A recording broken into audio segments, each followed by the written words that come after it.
Hello दोस्तों, नमस्कार। मैं प्रतिभा पांडे स्वागत करती हूँ आपके अपने यूट्यूब चैनल स्टोरी जोन प्रतिभा में। तो दोस्तों, आज हम आपके लिए लाए हैं एक नई कहानी, सोने का दाना।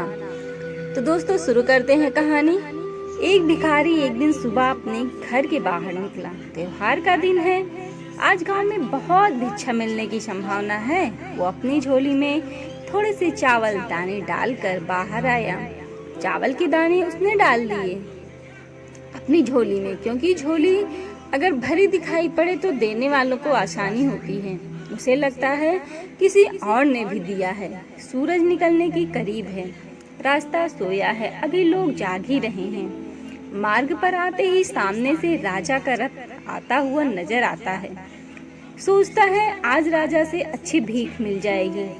राजा का रथ उसके पास आकर रुक जाता है। उसने सोचा, धन्य है मेरा भाग, आज तक कभी राजा से भिक्षा नहीं मांग पाया, क्योंकि द्वारपाल बाहर से लौटा देते हैं। आज राजा स्वयं ही मेरे सामने आकर रुक गया है।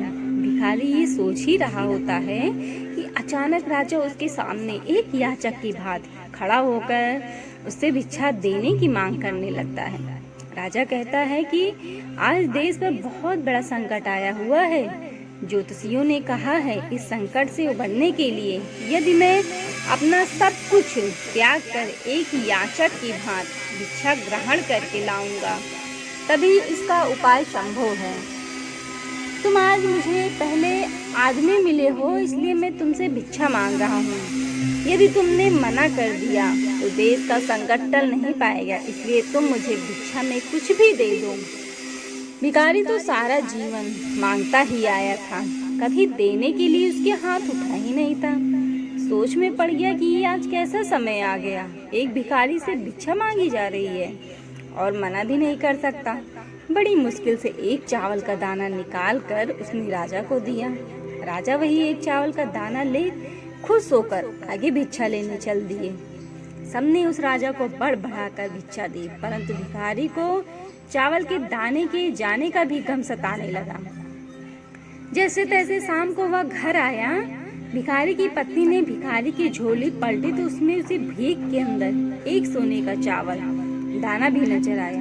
भिखारी की पत्नी ने उसे जब उस सोने के दाने के बारे में बताया तो भिखारी छाती पीट पीट के रोने लगा। जब उसकी पत्नी ने रोने का कारण पूछा तो उसने सारी बात उसे बताई। उसकी पत्नी ने कहा, तुम्हें पता नहीं कि वो जो दान हम देते हैं वही हमारे लिए स्वर्ण है। जो हम इकट्ठा कर लेते हैं वो सदा के लिए मिट्टी का हो जाता है। उस दिन से उस भिखारी ने भिक्षा मांगनी छोड़ दी और मेहनत करके अपना तथा परिवार का भरण पोषण करने लगा। जिसने सदा दूसरों के आगे हाथ फैलाकर भीख मांगी थी, अब वह खुले हाथ से दान पुण्य करने लगा। धीरे धीरे उसके दिन भी बदलने लगे। जो लोग सदा उससे दूरी बनाया करते थे अब उसके समीप आने लगे। वो एक भिखारी की जगह दानी के नाम से जाना जाने लगा। तो दोस्तों, हमको इस कहानी से यह शिक्षा मिलती है कि जिस इंसान की प्रवृत्ति देने की होती है उसे कभी किसी चीज की कमी नहीं होती, और जो हमेशा लेने की नियत रखता है उसका कभी पूरा नहीं पड़ता। सदैव प्रसन्न रहिए, जो पर्याप्त है। तो दोस्तों, आपको हमारी ये छोटी सी कहानी कैसी लगी कमेंट में बताना मत भूलिएगा, और हमारे चैनल को लाइक शेयर सब्सक्राइब करिएगा। और हाँ दोस्तों, नए हैं तो बेल आइकन भी दबा दीजिएगा, जिससे आपके द्वारा हमारा प्रोत्साहन बढ़ता रहे और हम आपके लिए ऐसे ही अच्छी वीडियो कहानी लाते रहें। धन्यवाद दोस्तों।